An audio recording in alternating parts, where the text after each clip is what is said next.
basically us as engineers, it's more of an architect thing. I didn't really work online before.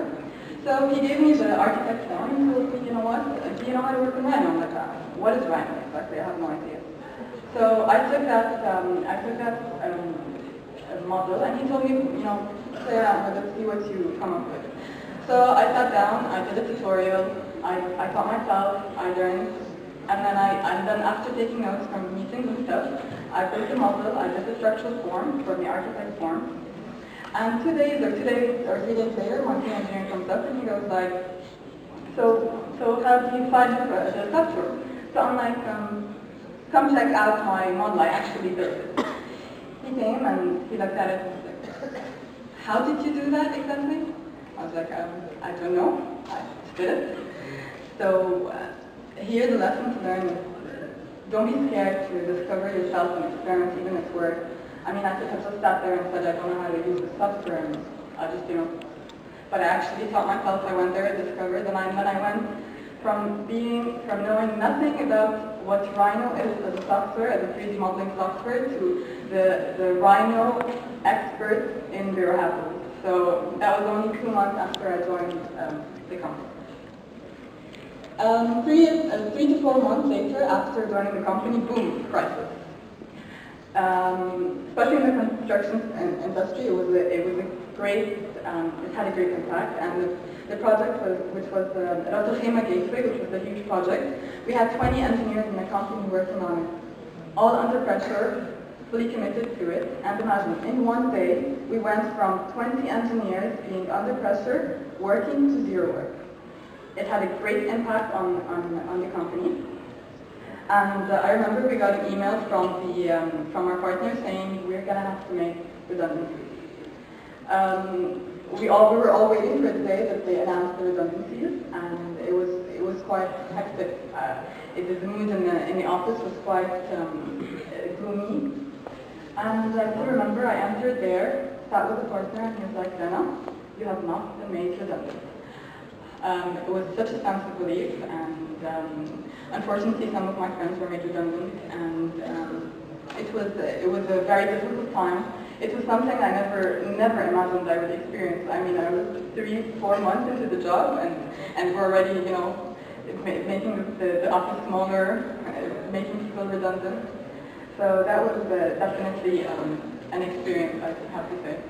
After the first round of redundancies, we had salary cuts. After the salary cuts, we had another round of redundancies. It was just going crazy. It was all over the place. Anyhow, one of the things, alhamdulillah, that made me stay in my company, and actually 2 years into the job, I got promoted from a graduate structural engineer into a structural engineer. You know, your name usually becomes longer. Mine just went shorter, which was really annoying. And what kind of made me stay there was the fact that I was creative, and that's something that I have to say, like a lot of engineers lack it. So we get evaluated every 6 months, and for creativity I got a 5 out of 5, and also that was something I guess that made me stay in the company, and I was like an asset to their company. Other than that, I was able to kind of manage my own package of work, not the whole project, but a package in that job. So AUS gave me a lot of skills and a lot of confidence to be that person. And I'd like to also share with you a couple of difficulties that I say you might face in a job, or I face personally, and one of them is waking up early every day. I really cannot do it. I used to do it in school. I don't know why. I keep going late to work, and it's something I have to work on. Anyway, another thing is kind of figuring things out on your own. It's not like university. You need to ask questions, you need to ask questions, you need to ask your way up there. You know, you don't have a professor or a mentor. You're gonna ask this engineer and that director and this associate, and you have to do it. You're gonna have the confidence and to do it, or else you're not gonna know what to do, and nobody expects you to know everything. Another thing is expressing your opinions. Don't be scared to express your opinion to your colleagues and to to your boss, etc. If there's something you don't like, make sure you get it out there. Last is the engineering judgment. It was something that is hard to build. For example, they come up to you and you go like, do you think this beam is going to fail? And I go like, okay, just 1 second, I need to do my calculations. And no, you gotta have this kind of engineering judgment where you go, okay, the beam size is blah blah blah, the load is blah blah blah. So okay, now I think this thing is gonna happen.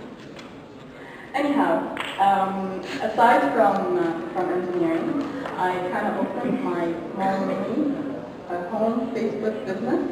It's called Hadaya, and it's a creative/unique gift business. And I'm just saying this because I would like to say that as engineers, you can still do other things besides. You're not limited. Go out there, discover yourself, explore yourself. You don't know what you might discover about yourself tomorrow. And I discovered how creative I am in a structural engineering job, so how ironic is that? So go out there and dream, because the future belongs to those who believe in the beauty of their dreams. And thank you very much for giving me the opportunity.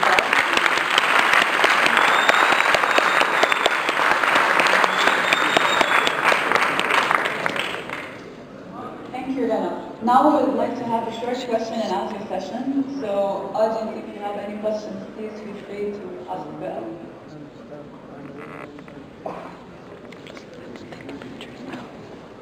That's it? Yeah.